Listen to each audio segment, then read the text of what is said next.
Hello, chào cả nhà. Hôm nay mình nấu món bí đỏ. Đây, một thau bí đỏ.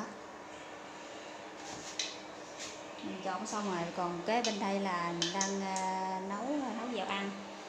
Bây giờ thì chuẩn bị nó nóng rồi nè. Vì không có người cầm. Bây giờ phải để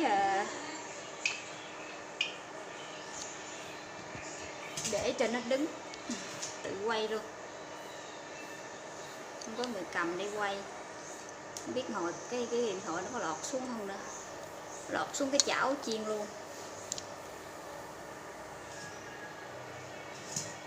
Đây là được rồi.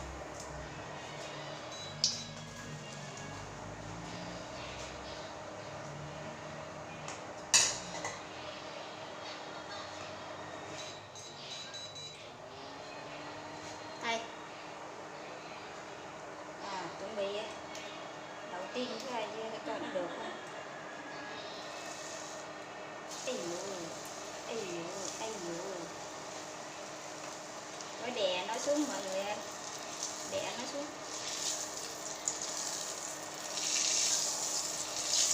Hình như là mình cảm thấy là thành công này nè. Không có bị rã.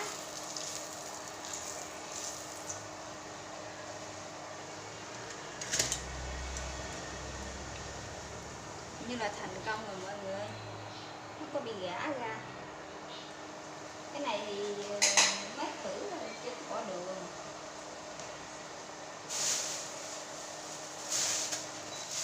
Đây là đường trắng à. Đây thì bỏ đường vô.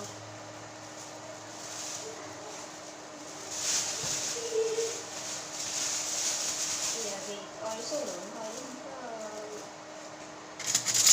đổ vô xào được. Khét rồi, gấp ra.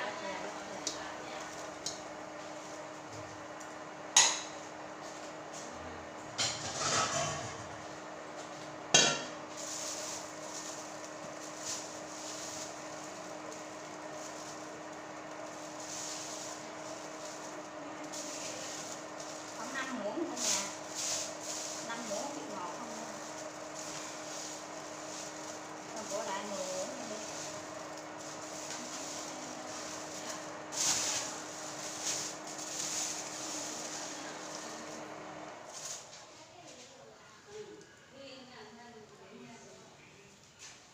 Bây giờ thì trộn lên.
Bây giờ thì cảm thấy hơi ngọt rồi cả nhà.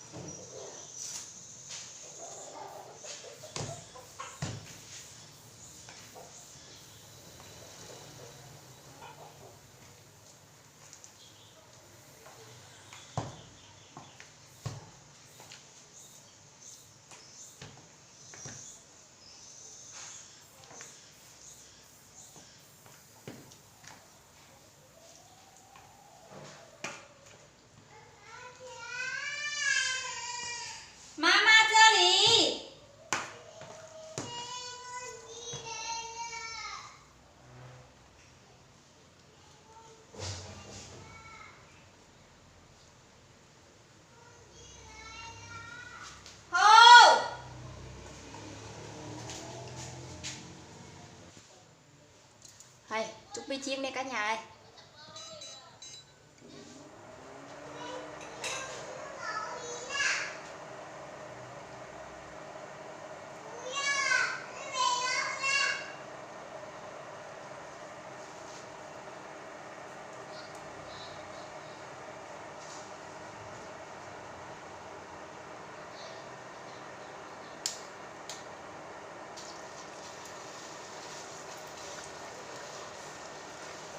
Đè ép cho nó xuống cho nó mỏng để mau chín bên trong cả nhà.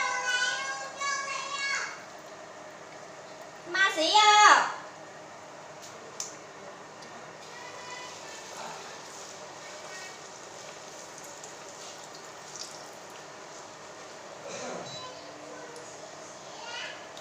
Vô lệnh lại không?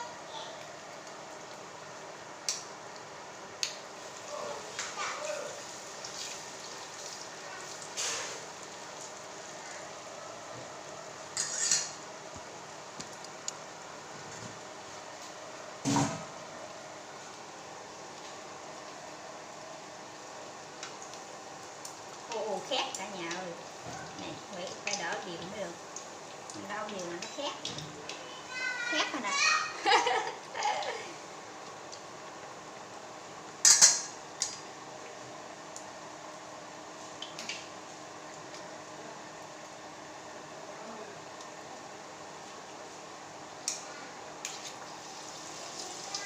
Vô lệnh lại Ma Duyên à.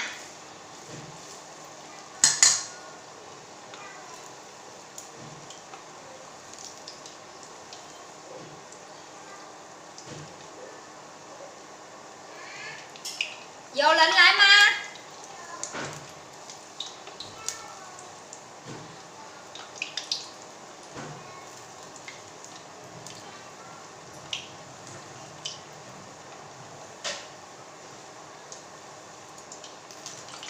Như vậy chắc được cả nhà.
xong, hoàn thành làm dĩa cả nhà.